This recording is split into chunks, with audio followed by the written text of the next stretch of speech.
Que vous le vouliez ou pas, si vous êtes déjà parent en 2026, ce sont vos enfants qui un jour créeront les conditions de la libération complète du Cameroun et de l'Afrique tout entière. Ce n'est plus vous ni moi. Notre fenêtre est malheureusement en train de se fermer. Mais que pouvons-nous faire pour que ces enfants puissent y parvenir? Comment pouvons-nous créer ces futurs libérateurs du Cameroun et de l'Afrique? C'est ce que nous allons voir dans cette vidéo.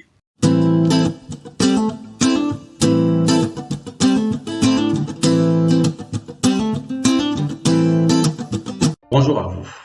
Même si c'est dur à admettre, notre fenêtre est passée. Alors ne me faites pas dire ce que je n'ai pas dit. Je ne dis pas que vous qui regardez cette vidéo, vous ne pouvez plus libérer l'Afrique ou bien être l'acteur de la libération de l'Afrique. Pas du tout.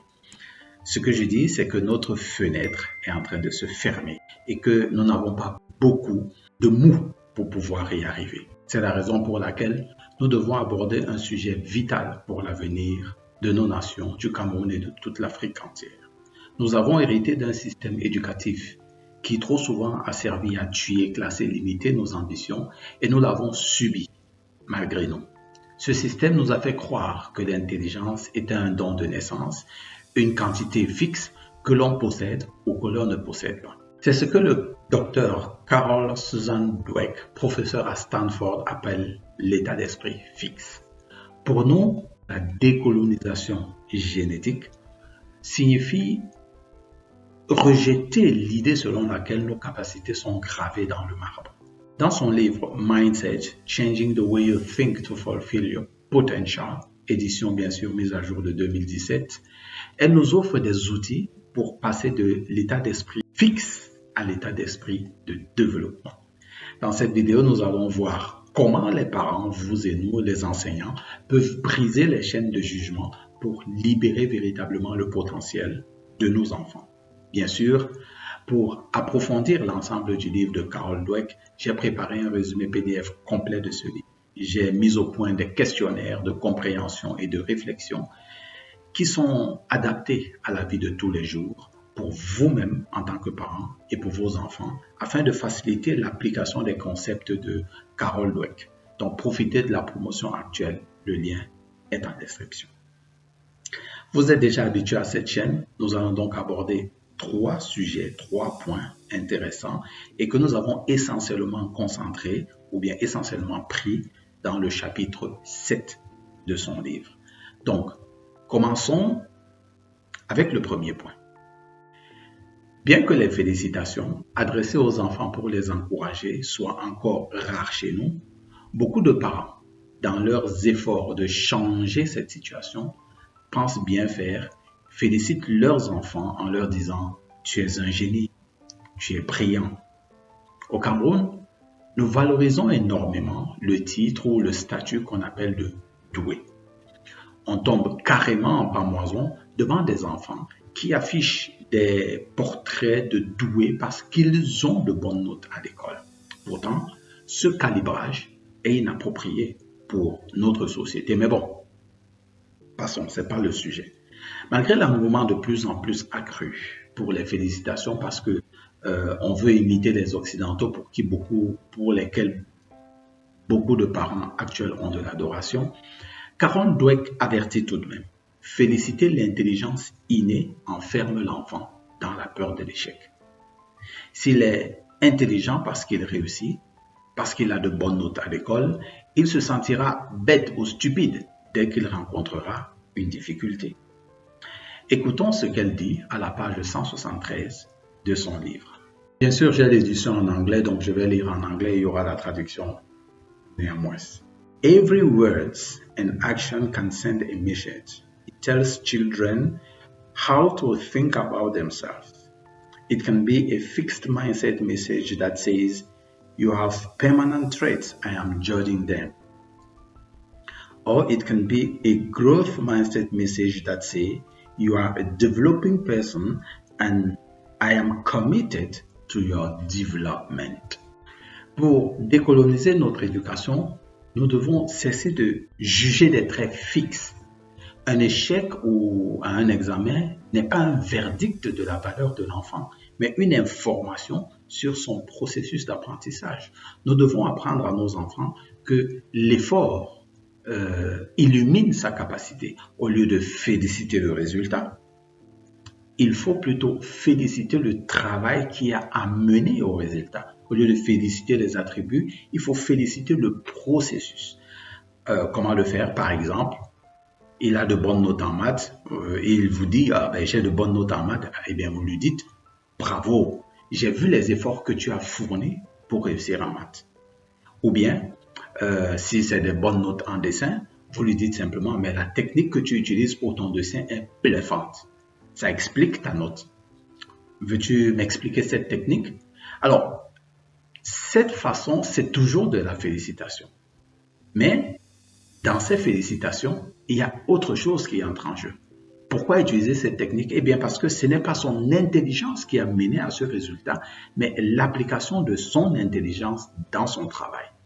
De même, si c'était un échec, ce n'est pas son intelligence qui a mené à l'échec. Pas du tout, mais l'application de son intelligence à son travail. De cette façon, si le résultat n'est pas ce qu'il veut, il change simplement de travail ou bien il améliore son intelligence.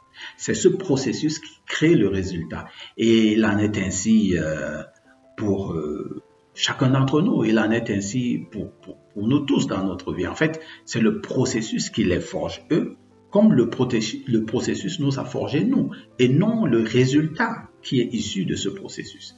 C'est pourquoi un auteur que j'adore aime à dire cette phrase: le processus est plus important que le but. Le but, lui, il est instantané, il est figé, c'est juste pour un instant.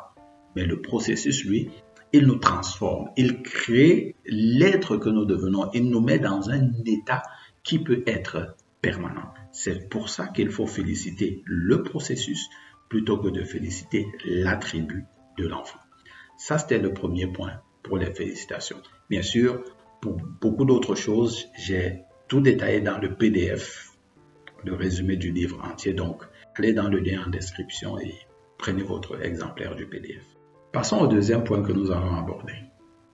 Le narratif colonial que nous avons subi a souvent justifié des standards au rabais pour nos populations sous prétexte que nous n'avons pas telle ou telle compétence ou bien nous n'avons pas telle aptitude nécessaire. Par exemple, vous vous rappelez certainement de la maxime qui circule: pour cacher quelque chose à un noir. Vous avez terminé la phrase, il faut le mettre dans un livre. Donc en fait, cette maxime véhicule l'idée selon laquelle le noir n'a pas ce qu'il faut pour lire ou pour apprendre. Cela produit donc des comportements allant de la passivité à la torture exercée par les enseignants ou vous, les parents, sur l'enfant. Parce que l'enfant ne parvient pas à lire, soit on va le cataloguer de bête, de stupide, de con, excusez-moi l'expression, ou alors on va employer la méthode forte, la chicotte. Carol Dweck démontre que c'est les plus grands enseignants et donc les parents très consciencieux font exactement le contraire. Ils fixent des normes extrêmement élevées, non seulement pour eux-mêmes, mais aussi pour leurs enfants. Mais ils font une chose en plus, ils offrent le soutien total à ces enfants pour les aider à atteindre ces buts. Écoutons-la parler à la page 197 et au paragraphe 1.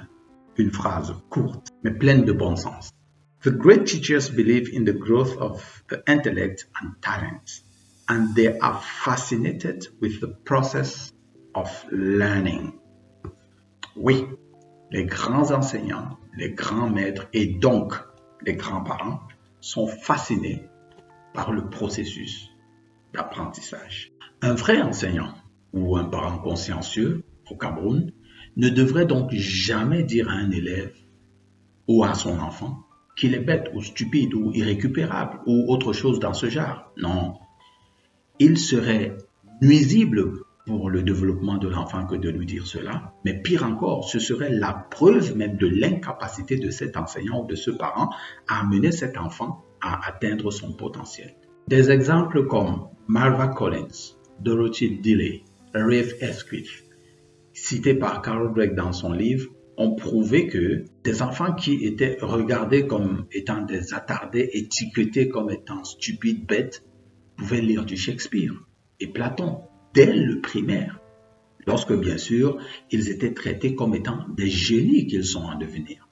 Et j'ai connu cela moi-même avec un professeur, M. Donfac, que je félicite ici, qui avait cette attitude, même comme cette attitude n'était pas au niveau de celle des enseignants dont parle Carol Dweck dans son livre.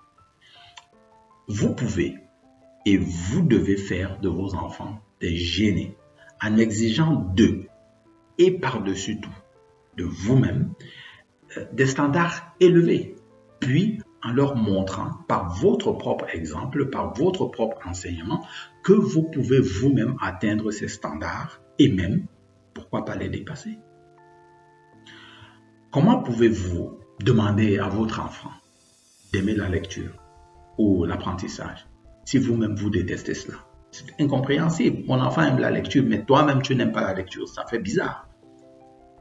La souveraineté mentale consiste à refuser l'attendrissement qui abaisse les standards et à embrasser la rigueur, une exigence qui croit au potentiel infini du cerveau de nos enfants.